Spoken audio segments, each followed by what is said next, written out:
বিসমিল্লাহির রহমানির রহিম।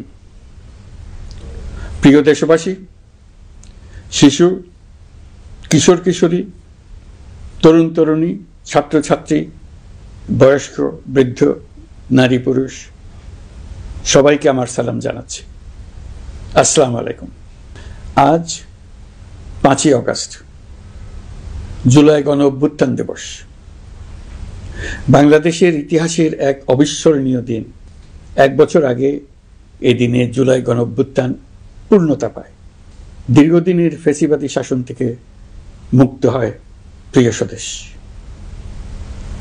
গত বছরের জুনে আদালতের একটি রায়ে সরকারি চাকরিতে কোটা পুনর্বহাল হলে দেশের তরুণ শিক্ষার্থী সমাজ বিক্ষুব্ধ হয়ে ওঠে। তাদের এই ক্ষোভ দাবানলে পরিণত হয় স্বৈরাচারের তুচ্ছতাচ্ছিল্যে, দমন পীড়নে, নির্বিচারে গুলিবর্ষণ, নির্মম হত্যাযজ্ঞের কারণে। স্বৈরাচারী শাসকের নির্দেশে পরিচালিত হত্যাযজ্ঞের সামনে নির্ভীক চিত্তে দাঁড়িয়েছিল এদেশের ছাত্র, শ্রমিক, জনতা। তাদের সম্মুখভাগে ছিলেন আমাদের অদম্য নারীরা। দেশকে স্বৈরাচার মুক্ত করতে অকাতরে জীবন উৎসর্গ করেছেন তাঁরা। আজকের দিনে আমি জাতির সূর্য সন্তান জুলাই শহীদদের গভীর শ্রদ্ধার সঙ্গে স্মরণ করছি। জুলাইয়ে যারা আহত হয়েছেন, চিরতরে পঙ্গু হয়েছেন, দৃষ্টি হারিয়েছেন, জাতির পক্ষ থেকে আমি তাদের প্রতি শ্রদ্ধা ও কৃতজ্ঞতা জানাচ্ছি। প্রিয় দেশবাসী, গত 1 বছরে আমরা অনেক সংকট ও সম্ভাবনার মধ্য দিয়ে পার করেছি। অনেক ঘটনা, দুর্ঘটনা আমাদের গভীরভাবে বেদনাহত করেছে। সর্বশেষ মাইলস্টোন কলেজে বিমান বিধ্বস্ত হয়ে ঝরে গেছে আমাদের কোমলমতি শিশুসহ বেশ কিছু মানুষের প্রাণ। আগুনে পুড়ে আহত হয়েছেন অনেকেই। এই ঘটনা আমাদের সবাইকে শোকস্তব্ধ করে দিয়েছে। এই দুর্ঘটনায় নিহতদের আত্মার শান্তি কামনা করছি। যারা এখনো হাসপাতালে চিকিৎসাধীন তাদের দ্রুত আরোগ্য কামনা করছি। এই ভয়াবহ দুর্ঘটনার পর সিঙ্গাপুর, চীন, ভারত সহ কয়েকটি দেশের যে সকল চিকিৎসক এবং নার্স আহতদের সেবায় অক্লান্ত পরিশ্রম করেছেন তাদের প্রতি কৃতজ্ঞতা জানাচ্ছি। যারা রক্ত দিয়ে আহতদের পাশে দাঁড়িয়েছেন কৃতজ্ঞতা জানাচ্ছি তাদের প্রতিও। প্রিয় দেশবাসী, জুলাই অভ্যুত্থানের পর আমরা অনেক দূর পথ অতিক্রম করে এসেছি। আমাদের জাতীয় জীবনে শান্তি শৃঙ্খলা ফিরে এসছে, অর্থনীতিতে গতিশীলতা এসছে, সংকট দূর হয়েছে। মাত্র কয়েকদিন আগে যুক্তরাষ্ট্রের সঙ্গে আমরা সফলতার সঙ্গে শুল্ক আলোচনা সমাপ্ত করেছি। এর ফলে আমাদের অর্থনীতির সম্ভাবনা বহুগুণ বেড়ে গিয়েছে। যখন 1 বছর আগে আমাদের অন্তর্বর্তীকালীন সরকার 16 বছর ব্যাপী একটানা ধ্বংসযজ্ঞ এবং লুটপাটে বিধ্বস্ত এক অর্থনীতির দায়িত্ব নিয়েছিলাম, তখন কারোরই মনে হচ্ছিল না এই বিধ্বস্ত অর্থনীতিকে আবার সহজে চালু করা যাবে। মাত্র 1 বছরের মধ্যে প্রতিশ্রুতি দিয়েছিলাম 2026 সালের জুনের মধ্যে দেশের আগামী জাতীয় সংসদ নির্বাচন আয়োজন করব। তবে নির্বাচনের আগে আমাদের অত্যাবশ্যকীয় কয়েকটি কাজ সম্পন্ন করতে হবে। এর মধ্যে অন্যতম হল জুলাই ঘোষণাপত্র ও জুলাই সনদ। আজ জুলাই গণ অভ্যুত্থান দিবসে সকল রাজনৈতিক দলকে সঙ্গে নিয়ে আমরা জাতির কাছে জুলাই ঘোষণাপত্র উপস্থাপন করেছি। এই ঘোষণাপত্রে মহান মুক্তিযুদ্ধ সহ বাংলাদেশের মানুষের অতীতের বিভিন্ন ঐতিহাসিক ও গণতান্ত্রিক সংগ্রাম থেকে শুরু করে জুলাই অভ্যুত্থানের প্রেক্ষাপট বর্ণনা করা হয়েছে। আমাদের 3টি দায়িত্ব ছিল: সংস্কার, বিচার ও নির্বাচন। জুলাই অভ্যুত্থানের ছাত্র, শ্রমিক, জনতা দেয়ালে দেয়ালে যে প্রত্যাশার কথা লিখে রেখেছিল তার অন্যতম ফোকাস ছিল রাষ্ট্র ব্যবস্থার গণতান্ত্রিক সংস্কার। সেই লক্ষ্যে আমরা বেশ কয়েকটি সংস্কার কমিশন গঠন করেছিলাম। তাদের মধ্যে প্রধান প্রধান সংস্কার কমিশনগুলো যে সুপারিশ পেশ করেছে সেগুলোর মধ্যে স্বল্প সময়ের মধ্যে আশু বাস্তবায়নযোগ্য বহু সংস্কার আমরা ইতিমধ্যে সম্পন্ন করেছি। এই সংস্কারগুলোর মাধ্যমে অর্থনৈতিক খাত, বিচার ব্যবস্থা ও জনপ্রশাসনে গতিশীলতা আসবে। স্বচ্ছতা ও জবাবদিহিতা বহুলাংশে বৃদ্ধি পাবে, দুর্নীতি, অনিয়ম ও হয়রানি হ্রাস পাবে। দীর্ঘমেয়াদী সংস্কার কাজ বাস্তবায়নের লক্ষ্যে আমরা জাতীয় ঐকমত্য কমিশন গঠন করেছিলাম। এই কমিশনে 30টিরও অধিক রাজনৈতিক দল ও জোট স্বতঃস্ফূর্তভাবে অংশগ্রহণ করেছে, তাদের মতামত দিয়েছে। প্রাথমিক পর্যায়ে ঐকমত্য কমিশন 166টি সুপারিশ নিয়ে 30টির বেশি রাজনৈতিক দলের সঙ্গে প্রায় 2 মাস ধরে দলগত ও জোটগতভাবে আলোচনা করেছিল। এই প্রক্রিয়ায় যেসব বিষয়ে রাজনৈতিক দলগুলোর মধ্যে ঐকমত্য প্রতিষ্ঠিত হয়েছিল সেগুলো বাদ দিয়ে কমিশনের পক্ষ থেকে 19টি মৌলিক সংস্কারের বিষয় চিহ্নিত করা হয়। দ্বিতীয় পর্যায়ে 23 দিন ধরে আলোচনা শেষে 19টি বিষয়ের বেশিরভাগ ক্ষেত্রেই ঐকমত্য প্রতিষ্ঠা করা সম্ভব হয়েছে, যদিও কয়েকটি ক্ষেত্রে কিছু কিছু রাজনৈতিক দলের নোট অফ ডিসেন্ট রয়েছে। সংস্কারের ক্ষেত্রে আমরা আমাদের লক্ষ্যে পৌঁছাতে পেরেছি। ঐকমত্য কমিশনের পরিচালনায় দেশের সকল রাজনৈতিক দল মিলে দীর্ঘদিন ধরে প্রতিনিয়ত আলাপ আলোচনার ভিত্তিতে জুলাই সনদ চূড়ান্ত হওয়ার পর্যায়ে এসছে। জুলাই সনদ একটি ঐতিহাসিক অর্জন। এটা শুধু আমাদের রাজনৈতিক ইতিহাসে নয়, বৃহত্তর পরিমণ্ডলের রাজনৈতিক ইতিহাসেও স্মরণীয় হয়ে থাকবে। দলিল তো স্মরণীয় হয়ে থাকবেই, এটা রচনার প্রক্রিয়াও স্মরণীয় হয়ে থাকবে। এই দলিল প্রণয়নের জন্য আমি সকল রাজনৈতিক দলের নেতৃবৃন্দকে এবং ঐকমত্য কমিশনের সদস্যবৃন্দকে, বিশেষ করে এই উদ্যোগের নেতৃত্বদানকারী প্রফেসর আলী রিয়াজকে জাতির পক্ষ থেকে অশেষ কৃতজ্ঞতা ও ধন্যবাদ জানাচ্ছি। রাজনৈতিক দলের প্রতিনিধিরা অত্যন্ত সৌহার্দ্যপূর্ণ পরিবেশে আলোচনায় অংশ নিয়েছেন। মতপার্থক্য থাকা সত্ত্বেও সকল রাজনৈতিক দলের মধ্যে ঐকমত্য তৈরির চেষ্টা ছিল। আমরা আশা করছি এই ঐকমত্যের ভিত্তিতে অচিরে রাজনৈতিক দলগুলি জুলাই সনদে স্বাক্ষর করবে এবং এর বাস্তবায়নেও ঐকমত্যে পৌঁছাবে।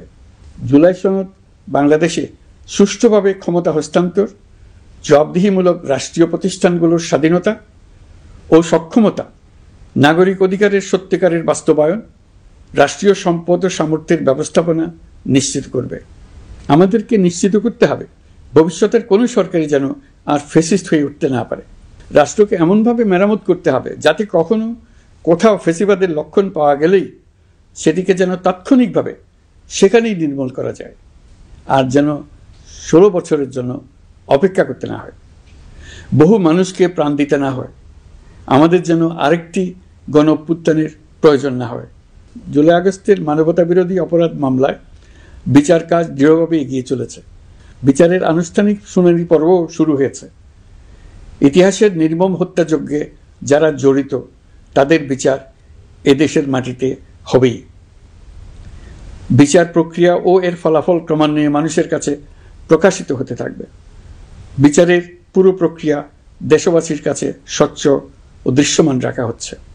এবার আমাদের সর্বশেষ দায়িত্ব পালনের পালা, নির্বাচন অনুষ্ঠান। আজ এই মহান দিবসে আপনাদের সামনে এই বক্তব্য রাখার পর থেকেই আমরা আমাদের সর্বশেষ এবং সবচেয়ে গুরুত্বপূর্ণ অধ্যায়ে প্রবেশ করব। আমরা এবার একটা নির্বাচিত সরকারের কাছে দায়িত্ব হস্তান্তরের প্রক্রিয়া শুরু করব। অন্তর্বর্তী সরকারের পক্ষ থেকে আমি প্রধান নির্বাচন কমিশনারের কাছে চিঠি পাঠাবো যেন নির্বাচন কমিশন আগামী রমজানের আগে 2026 সালের ফেব্রুয়ারি মাসে জাতীয় নির্বাচন অনুষ্ঠানের আয়োজন করেন। আপনারা সকলেই দোয়া করবেন যেন সুন্দরভাবে নির্বাচন অনুষ্ঠান করে এদেশের সকল নাগরিক একটি নতুন বাংলাদেশ গড়ার কাজে সফলভাবে এগিয়ে যেতে পারে। আমরা সরকারের পক্ষ থেকে এই নির্বাচন যাতে সুষ্ঠু, শান্তিপূর্ণ এবং উৎসবমুখরভাবে সম্পন্ন করা যায় সেজন্য সকল প্রকার সাহায্য সহযোগিতা প্রদান করব। এবারের নির্বাচন যেন আনন্দ উৎসবের দিক থেকে, শান্তি শৃঙ্খলার দিক থেকে, ভোটার উপস্থিতির দিক থেকে, সৌহার্দ্য ও আন্তরিকতার দিক থেকে দেশের ইতিহাসে স্মরণীয় হয়ে থাকে। সেই জন্য সকল আয়োজন সম্পন্ন করতে আগামীকাল থেকে আমরা সকলেই মানসিক প্রস্তুতি ও প্রাতিষ্ঠানিক আয়োজন শুরু করব। নির্বাচনে ভোটারদের সম্পর্কে দুই একটা কথা বলতে চাই। এবার আমরা প্রবাসী ভোটারদের ভোট দেওয়ার আয়োজন নিশ্চিত করতে চাই। অর্থনৈতিক দিক থেকে সম্পূর্ণ বিধ্বস্ত বাংলাদেশ যে আবার দ্রুত ঘুরে দাঁড়াতে পেরেছে, তার বড় কারণ হলো আমাদের রেমিটেন্স যোদ্ধাদের ঐতিহাসিক অবদান। নির্বাচনে তাদের অংশগ্রহণ নিশ্চিত করার জন্য নির্বাচন কমিশন প্রস্তুতি নিচ্ছে। নারী ভোটাররা যেন দেশের সর্বত্র নির্দ্বিধায় আনন্দোৎসাহ সহকারে তাদের ভোট দিতে পারে, এটা নিশ্চিত করতে চাই।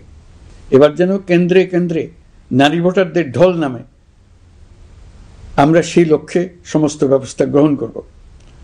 দেশের মানুষের ভোটাধিকার কেড়ে নেবার কারণে গত 15 বছর ধরে নাগরিকবৃন্দ ভোট দিতে পারেনি। এবারের নির্বাচনে আমরা আমাদের বকেয়া আনন্দ সহ মহা আনন্দে ভোট দিতে চাই। এবারের নির্বাচনে জীবনে প্রথমবার ভোট দিতে যাবে এরকম ভোটাররা নানা উৎসবের মধ্য দিয়ে ভোট কেন্দ্রে যাবে, তাদের এই দিনটি স্মরণীয় করে রাখার জন্য। এর মধ্যে নতুন নারী ভোটার থাকবে, নতুন পুরুষ ভোটার থাকবে, এর মধ্যে এমন ভোটার থাকবে যারা 15 বছর আগে থেকেই ভোট দিতে পারত কিন্তু জীবনে একবারও ভোট দিতে পারেনি। এর মধ্যে আসবে যারা 10 বছর আগে, 5 বছর আগে ভোট দিতে পারত কিন্তু পারেনি। আর আসবে ভাগ্যবান ও ভাগ্যবতীর দল, যারা এই প্রথমবার ভোটার হওয়ার যোগ্যতা লাভ করলো এবং সঙ্গে সঙ্গে ভোট দেওয়ার সুযোগও পেয়ে গেল। নির্বাচনের দিনকে আমরা ঈদের উৎসবের মতো করতে চাই। এবারের ভোটের আনন্দ থাকবে সবার মধ্যে। আপনারা সবাই বাচ্চা কাচ্চাদের নিয়ে ভোট কেন্দ্রে যাবেন। নাগরিক অধিকার প্রয়োগের মহা আনন্দ পরবর্তী বংশধরদের কাছে তুলে ধরার জন্য এখন থেকে প্রতিদিন আলাপ আলোচনা করুন। আপনার এলাকায় ভোটদান ব্যবস্থা কেমন হলে সুন্দর হয়, কেমন হলে আনন্দমুখর হয়, সেটা আগে থেকে ঠিক করার জন্য। নতুন বাংলাদেশ গড়ার কাজের ভিত্তি রচনা হবে এবারের নির্বাচনে, তার জন্য প্রস্তুতি নিন।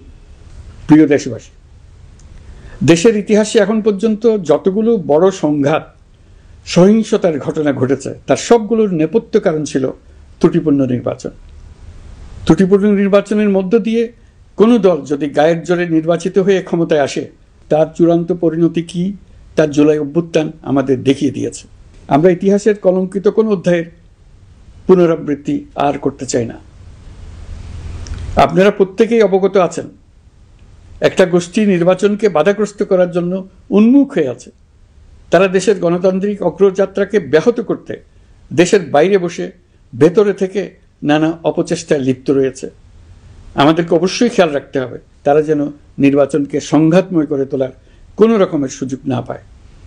মাথায় রাখবেন, পরাজিত শক্তি নির্বাচনের আগ পর্যন্ত বারবার মাথাচাড়া দিয়ে ওঠার চেষ্টা করবে, কিন্তু একটি অবাধ, সুষ্ঠু, নিরপেক্ষ নির্বাচন সফলভাবে আয়োজন করা গেলে অপশক্তির পরাজয় চূড়ান্ত হবে। নির্বাচন সংক্রান্ত বিষয়ে প্রতিনিয়ত পরামর্শ নেওয়ার জন্য আমরা প্রযুক্তির সাহায্য নেব। এই জন্য একটি অ্যাপ তৈরির উদ্যোগ নিচ্ছি। দ্রুত এই অ্যাপটি চালু হবে। আপনারা আপনাদের সকল পরামর্শ, সকল মতামত, সকল আশঙ্কা এবং উদ্যোগের কথা এই অ্যাপের মাধ্যমে আমাদেরকে জানাবেন। আমরা তা যথাযথ কর্তৃপক্ষকে জানিয়ে দেব, সমস্যা সমাধানের জন্য ব্যবস্থা নেব। রাজনৈতিক দলগুলোর প্রতি আমার আহ্বান থাকবে, আপনাদের নির্বাচনী ইশতেহারে, আপনাদের প্রতিশ্রুতি, প্রতিজ্ঞা, পরিকল্পনায় কোনো কিছুতেই যেন তরুণরা বাদ না পড়ে, নারীরা বাদ না পড়ে। মনে রাখবেন, যে তরুণ তরুণীরা বাংলাদেশকে বদলে দিয়েছে তারা বিশ্বকেও বদলে দেওয়ার ক্ষমতা রাখে। আপনার দল থেকে তাদেরকে সেই সুযোগ দেওয়ার উদ্যোগ নেন। আগামী নির্বাচনে সবাই নিরাপদে যার যার পছন্দের প্রার্থীকে ভোট দেবে, এটা নিয়ে কারো কোনো আপত্তির সুযোগ রাখা যাবে না। আমরা সবাই সবার পছন্দের প্রতি সম্মান দেখাবো, এটাই হোক আমাদের প্রতিজ্ঞা। প্রিয় দেশবাসী, আপনারা জানেন সরকার দায়িত্ব গ্রহণের পরপরই দেশের দক্ষিণ ও উত্তরাঞ্চলে যে ভয়াবহ বন্যা পরিস্থিতি তৈরি হয়েছিল তা ফসল উৎপাদনে ব্যাপক ক্ষতি সাধন করেছে। এর ফলে নিত্য প্রয়োজনীয় পণ্যের মূল্য বৃদ্ধির আশঙ্কা হয়েছিল। তবে সংশ্লিষ্ট প্রতিষ্ঠান ও কর্তৃপক্ষের যথাযথ পদক্ষেপ, নজরদারি ও মধ্যস্বত্বভোগীদের দৌরাত্ম্য কমানোর ফলে এটি এড়ানো গেছে। বিশেষ করে এবছরের পবিত্র মাহে রমজান মাস থেকে শুরু করে এখন পর্যন্ত বাজার পরিস্থিতি স্থিতিশীল রয়েছে। মূল্যস্ফীতির নিয়ন্ত্রণ ছিল আমাদের জন্য সবচেয়ে বড় চ্যালেঞ্জ। ভঙ্গুর অর্থনীতি ও বন্যার কারণে খাদ্য মূল্যস্ফীতি হয়েছিল প্রায় 14%। এখন সেটা অর্ধেকে নেমে এসছে। আমরা আশা করছি ডিসেম্বরের মধ্যে এটা 6% নেমে আসবে। এই জুন মাসে দেশের সার্বিক মূল্যস্ফীতি কমে 8.48% হয়েছে, যা বিগত 35 মাসের মধ্যে সর্বনিম্ন। এই নিয়ে 4 মাস ধরে সার্বিক মূল্যস্ফীতি ক্রমান্বয়ে কমেছে। বর্তমান অন্তর্বর্তীকালীন সরকারের প্রতি প্রবাসীদের অসীম আস্থার ফলে মুদ্রা বাজারেও স্থিতিশীলতা ফিরে এসছে। গত অর্থ বছরে ব্যাংকিং চ্যানেলে রেকর্ড $3033 কোটি প্রবাসী আয় দেশে এসছে। রপ্তানি আয়ে প্রায় 9% প্রবৃদ্ধি হয়েছে। এর ফলে টাকা শক্তিশালী হয়েছে। অনেক বছর পর ডলারের বিপরীতে টাকার মান বাড়ছে। গত 11 মাসে বৈদেশিক পাওনাদারদের পাওনা সুদ ও আসল বাবদ $4 বিলিয়ন অর্থাৎ $400 কোটি অর্থ পরিশোধ করা হয়েছে, যা এ যাবৎকালের সর্বোচ্চ। আগের বকেয়া আদায় পরিশোধের পরও বৈদেশিক মুদ্রার রিজার্ভ বাড়ছে। আগামীতে এই ধারা বজায় থাকবে বলে আমরা আশা করি। বিদেশি বিনিয়োগ বৃদ্ধিতে বিভিন্ন উদ্যোগ নেওয়ার ফলে এই বছরের প্রথম 3 মাসে বিদেশি বিনিয়োগ এসছে $10,500 কোটি। গত বছরের একই সময়ের তুলনায় এটা দ্বিগুণেরও বেশি। আর অক্টোবর থেকে হিসাব করলে 6 মাসে ফরেন ডাইরেক্ট ইনভেস্টমেন্ট এসছে $16,500 কোটি, যা গত সরকারের আমলের শেষ 6 মাসের তুলনায় দ্বিগুণ। কর্মসংস্থান সৃষ্টি অন্তর্বর্তীকালীন সরকারের অন্যতম বড় লক্ষ্য।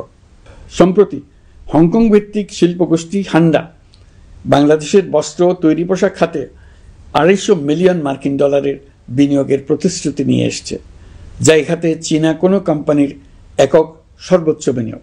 তাদের এই বিনিয়োগের ফলে 25,000 লোকের কর্মসংস্থান হবে। আমরা দৃঢ়ভাবে বিশ্বাস করি হান্ডার এই বিনিয়োগ আরও চীনা কোম্পানিকে এই দেশে বিনিয়োগের জন্য উৎসাহিত করবে। এর মাধ্যমে আমাদের তরুণ তরুণীদের কর্মসংস্থানের পথ খুলবে। গত 16 বছরে দেশ থেকে যে বিপুল পরিমাণ অর্থ পাচার হয়ে গিয়েছে, আমরা সেটা ফিরিয়ে আনার উদ্যোগ নিয়েছি। এই দীর্ঘ আইনি প্রক্রিয়ার জন্য সরকার নামকরা বিদেশি আইনি প্রতিষ্ঠানকে নিয়োগ দিয়েছে। যথাযথ আইনি পদক্ষেপের ফলে বিশ্বের বিভিন্ন দেশে ফেসিবাদী দুর্বৃত্তরা যে অর্থ সম্পদের পাহাড় গড়েছে তার কিছু কিছু ইতিমধ্যে জব্দ হয়েছে। এই কার্যক্রম সঠিকভাবে চালিয়ে যেতে পারলে অল্প সময়ের মধ্যে আরও কিছু ইতিবাচক ফলাফল পাওয়া যাবে বলে আমি বিশ্বাস করি। দেশের ভেঙে পড়া অর্থনীতিকে মজবুত করতে হলে আমাদের চিন্তায় মৌলিক পরিবর্তন আনতে হবে। আমি বরাবরই বলে এসেছি, এদেশের নদী ও বিশাল সমুদ্র আমাদের মূল্যবান সম্পদ। আমরা এই সম্পদকে কাজে লাগিয়ে সমান্তরালভাবে পানিভিত্তিক অর্থনীতি গড়ে তুলতে চাই।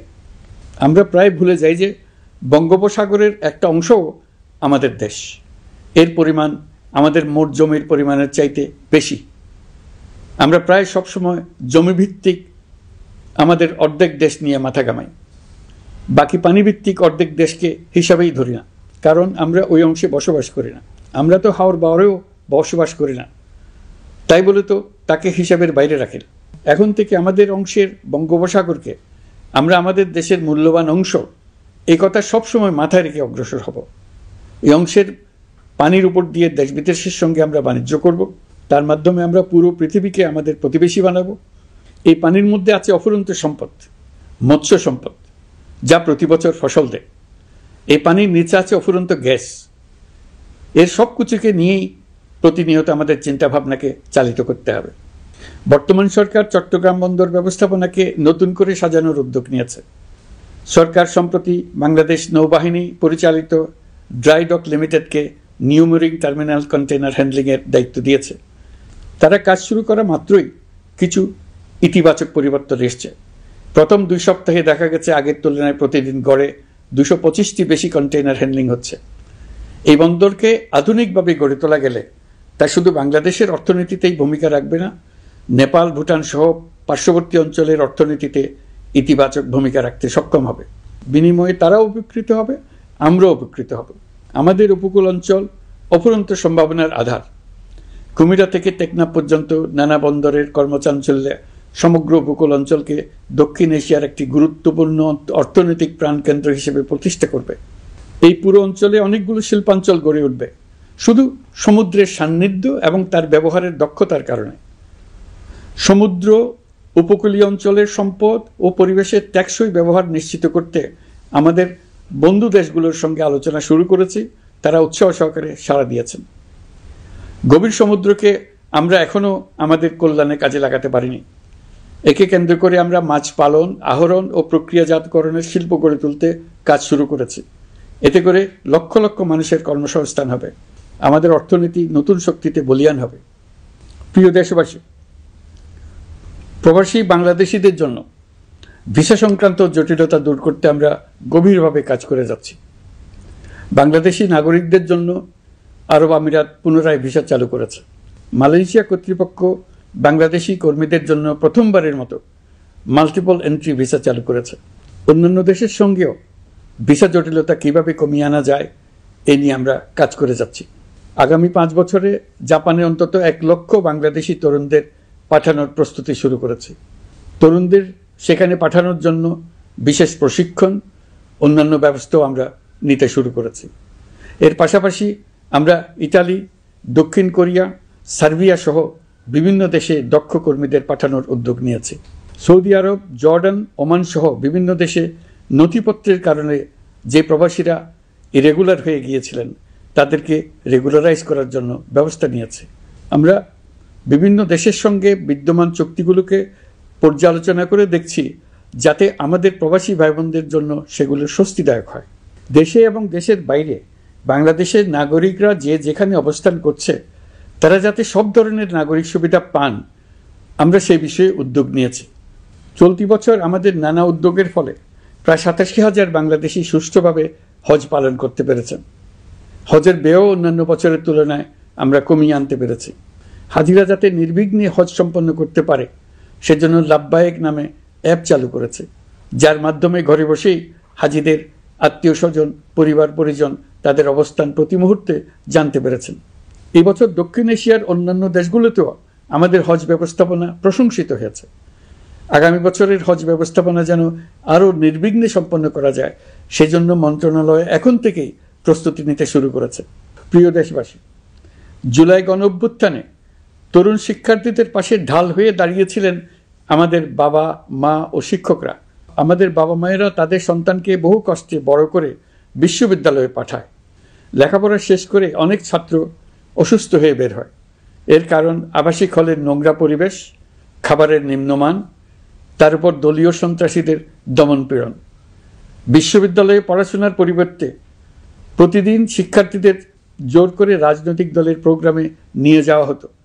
প্রশাসন ও শিক্ষকরা সবই জানতেন, অথচ কেউ এটি থামাতে পারেননি, চেষ্টাও করেননি।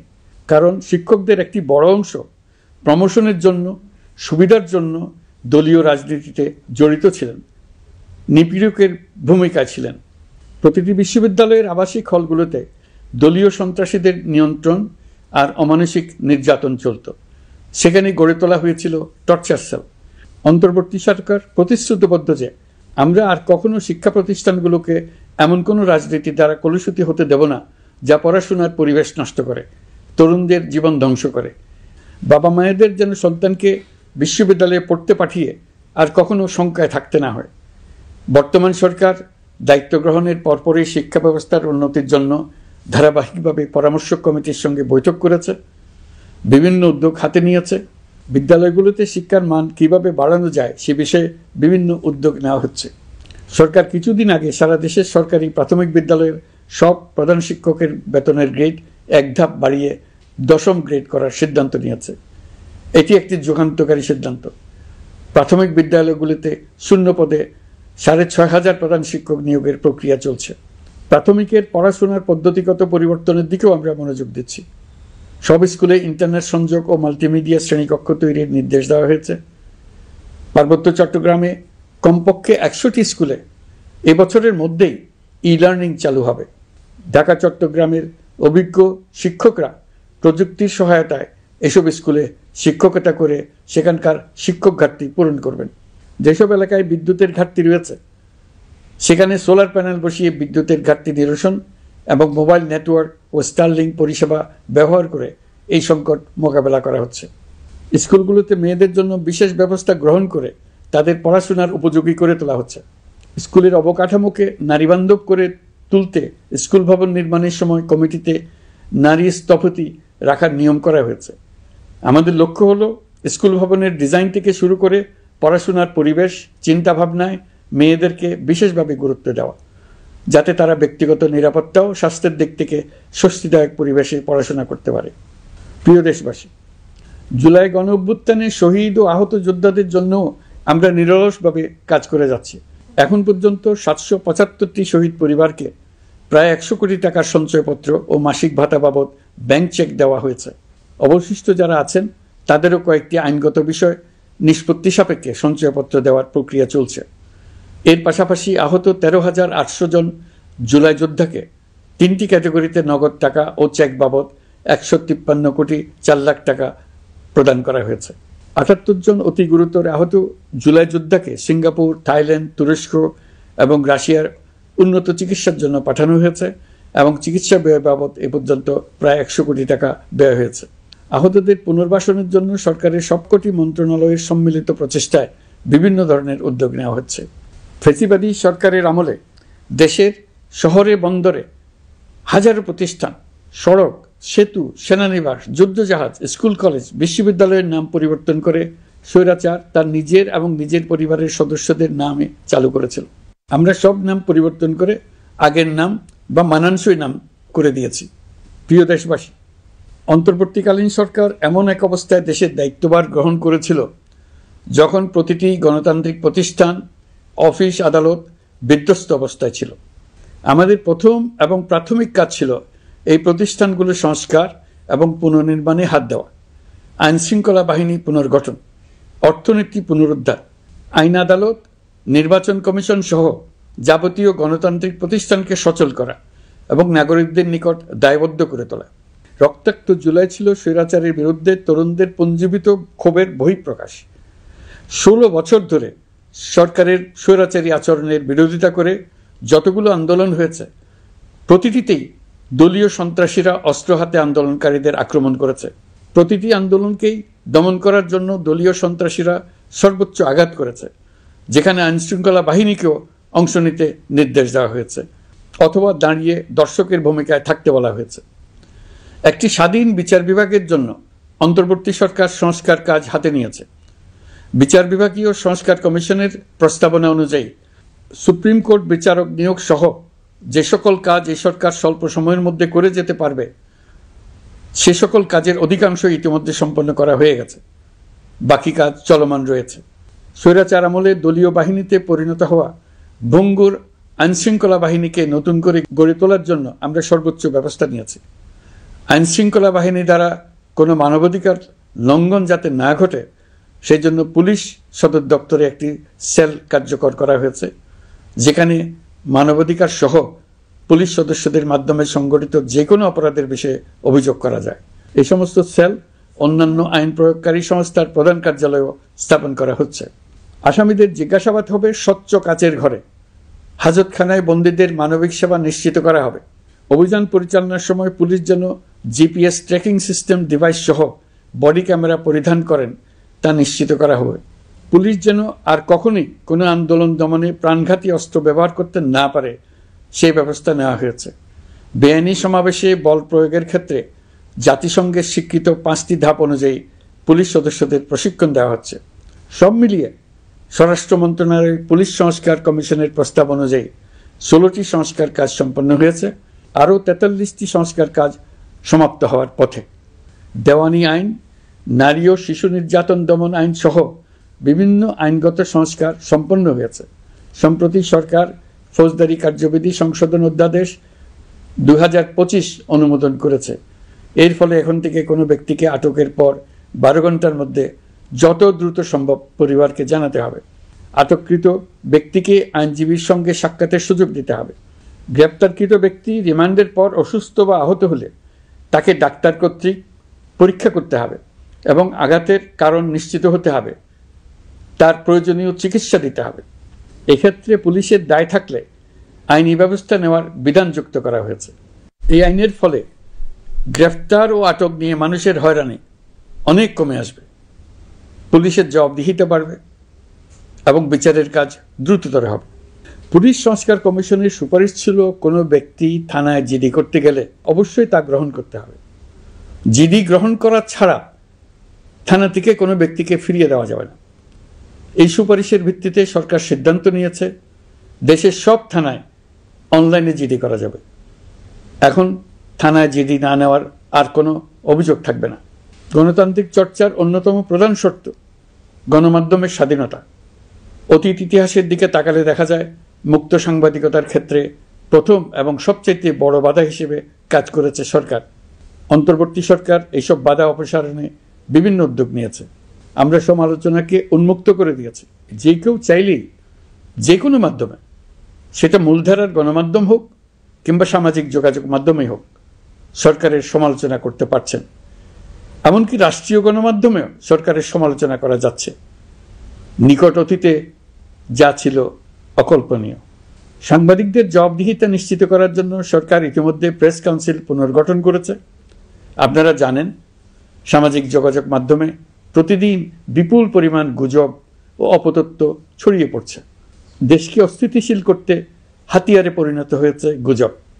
অপতথ্য মোকাবেলা করার জন্য সাংবাদিকদের সক্ষমতা বাড়াতে বিভিন্ন ধরনের প্রশিক্ষণের ব্যবস্থা নেওয়া হচ্ছে। স্বৈরাচারী সরকার আমলে সাংবাদিকতার ক্ষেত্রে বড় বাধা ছিল ডিজিটাল নিরাপত্তা আইন, যা পরে সাইবার নিরাপত্তা আইন রূপে আবির্ভূত হয়েছিল। আমরা এই আইনটি বাতিল করেছি। এই আইনের অধীনে সাংবাদিকদের বিরুদ্ধে করা সব মামলা বাতিল করা হয়েছে। সংবাদ মাধ্যমের স্বাধীনতা নিশ্চিতকরণে এটি একটি বড় অগ্রগতি। নতুন যে আইন প্রণীত হয়েছে তাতে আগের আইনের নিবর্তনমূলক 9টি ধারা বাদ দেওয়া হয়েছে। আগের আইনের আওতায় করা 95% মামলায় এসব ধারায়। আমরা বিশ্বাস করি নতুন আইন প্রণয়নের পর সাংবাদিকদের আইনি হয়রানি বন্ধ হবে। গত বছর মানুষের প্রতিবাদকে স্তব্ধ করে দিতে ফ্যাসিবাদী সরকার ইন্টারনেট বন্ধ করে দিয়েছিল, যাতে গোপনে তারা দমন নিপীড়ন হত্যাকাণ্ড চালাতে পারে। অন্তর্বর্তী সরকার সাইবার সুরক্ষা আইন সংশোধন করে নতুন অধ্যাদেশে প্রথমবারের মতো ইন্টারনেটকে মৌলিক অধিকার হিসেবে অন্তর্ভুক্ত করেছে। সম্প্রতি আন্তর্জাতিক bandwidth real time internet traffic পরিবহনে 4 টেরাবাইট সেকেন্ডের মাইলফলক অতিক্রম করেছে বাংলাদেশ সাবমেরিন কেবলস পিএলসি। বাংলাদেশে ইন্টারনেট সেবার মান ভালো করতে সরকারের পক্ষ থেকে সর্বোচ্চ উদ্যোগ নেওয়া হয়েছে। প্রিয় দেশবাসী, আপনাদের আহ্বানে একটি ঐতিহাসিক সন্ধিক্ষণে আমরা দায়িত্বভার গ্রহণ করেছিলাম। জুলাই অভ্যুত্থানের সৃষ্ট নতুন বাংলাদেশের যে অভূতপূর্ব সম্ভাবনা জাগ্রত হয়েছে, তাকে এগিয়ে নিতে আপনারা আমাদেরকে দায়িত্ব দিয়েছিলেন। গত 12 মাস ধরে আপনাদের সবাইকে সাথে নিয়ে জুলাইয়ের দাবি পূরণের চেষ্টা করে যাচ্ছি। আসুন আজ জুলাই গণ অভ্যুত্থান দিবসে প্রতিজ্ঞাবদ্ধ হয়ে এই জাতিকে আমরা আর কখনো বিভক্ত হতে দেব না। আমরা সকল নাগরিকের প্রতি মর্যাদাশীল থাকব, তিনি যেই পরিচয়েরই হন না কেন। আমরা দৈনন্দিন জীবনে নানা ঘাত প্রতিঘাতে সাময়িকভাবে যদি পথভ্রষ্ট হয়েও পড়ি, প্রতি বছর জুলাই আমাদেরকে নতুন করে ঐক্যবদ্ধ হতে শক্তি যোগাবে। জুলাই তরুণদের উসিলায় জাতির আত্ম আবিষ্কারের মাস, ভুল ভ্রান্তি শুধরে নেবার মাস, গর্তে পড়ে যাওয়ার প্রবণতা থেকে নিজেদেরকে রক্ষা করার মাস। জুলাই গ্রামে গঞ্জে, সরকারি বেসরকারি স্কুল কলেজে, বিশ্ববিদ্যালয়ে, ফসলের মাঠে, ঘরে বাড়িতে কিশোর কিশোরী তরুণ তরুণীদের কাছ থেকে তাদের আকাঙ্ক্ষাগুলো জেনে নেওয়ার মাস। নির্বাচন আসছে। যদি আপনি আপনার নির্বাচনী এলাকা থেকে দূরে বসবাস করেন, তবে এখন থেকে নিয়মিত নির্বাচনী এলাকা পরিদর্শন করুন, যাতে সেরা ব্যক্তিকে নির্বাচিত করতে আপনি প্রস্তুত হতে পারেন। যাদের তাজা রক্তের বিনিময়ে আমরা আমাদের এই অতি মূল্যবান অধিকার ফিরে পেলাম, ভোটটা দেওয়ার আগ মুহূর্তে যেন তাদের চেহারা আমাদের চোখে ভেসে ওঠে। ফেব্রুয়ারি বেশি দূরে নয়। নির্বাচন নিয়ে প্রস্তুতি নিতে নিতেই ভোটের দিন এসে পড়বে। বহু বছর আমরা কেউ ভোট দিতে পারিনি। এবার আমরা সবাই ভোট দেব, কেউ বাদ যাবে না। সবাই যেন বলতে পারি, নতুন বাংলাদেশ গড়ার পথে দেশকে রওনা করার জন্য আমি আমার ভোটটা দিয়েছিলাম। আমার ভোটেই দেশটা সে পথে রওনা হতে পেরেছিল। জুলাই গণ অভ্যুত্থান দিবসে সকল নাগরিকের কাছে আমার আহ্বান, আসুন নতুন বাংলাদেশ গড়ার প্রথম বড় পরীক্ষায় সফলভাবে উত্তীর্ণ হই। মহান আল্লাহ আমাদের সহায় হন। আল্লাহ হাফেজ।